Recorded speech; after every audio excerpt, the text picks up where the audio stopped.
Les Actes des Apôtres, chapitre 21.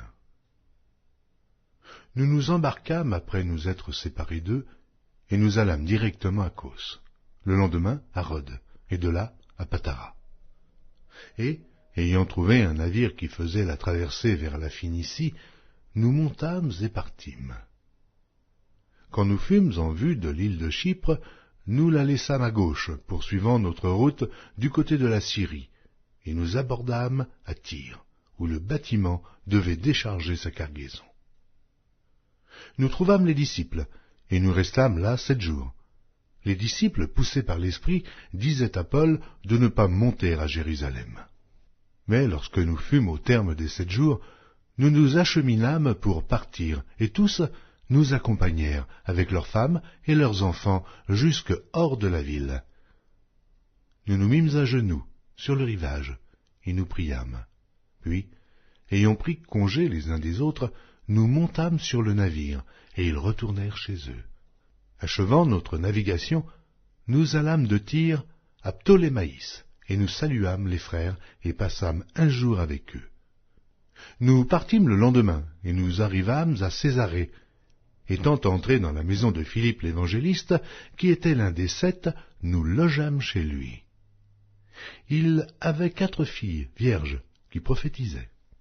Comme nous étions là depuis plusieurs jours, un prophète nommé Agabus descendit de Judée et vint nous trouver. Il prit la ceinture de Paul, se lia les pieds et les mains et dit : « Voici ce que déclare le Saint-Esprit.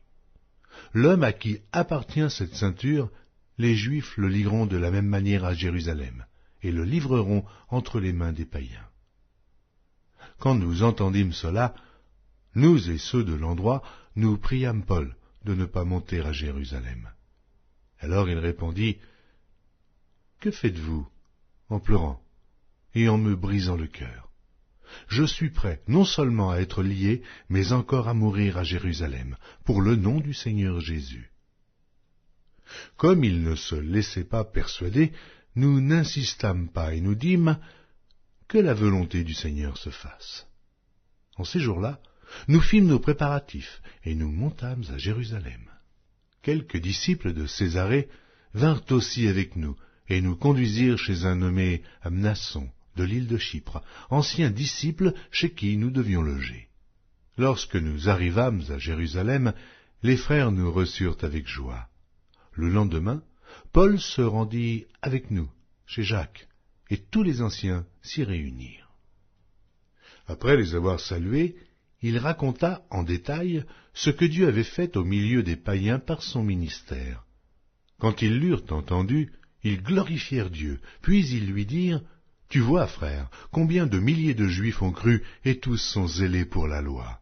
Or, ils ont appris que tu enseignes à tous les Juifs qui sont parmi les païens à renoncer à Moïse, leur disant de ne pas circoncire les enfants et de ne pas se conformer aux coutumes.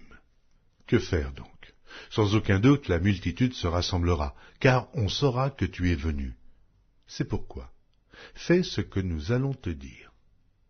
Il y a parmi nous 4 hommes qui ont fait un vœu. Prends-les avec toi, purifie-toi avec eux, et pourvois à leurs dépenses, afin qu'ils se rasent la tête, et ainsi, tous sauront que ce qu'ils ont entendu dire sur ton compte est faux, mais que toi aussi tu te conduis en observateur de la loi. À l'égard des païens qui ont cru, nous avons décidé, et nous leur avons écrit, qu'ils eussent à s'abstenir des viandes sacrifiées aux idoles, du sang, des animaux étouffés et de l'impudicité. Alors Paul prit ces hommes, se purifia, et entra le lendemain dans le temple avec eux, pour annoncer à quel jour la purification serait accomplie, et l'offrande présentée pour chacun d'eux. Sur la fin des 7 jours, les Juifs d'Asie, ayant vu Paul dans le temple, soulevèrent toute la foule, et mirent la main sur lui, en criant : « Homme israélite, au secours ! Voici l'homme qui prêche partout et à tout le monde, contre le peuple, contre la loi et contre ce lieu.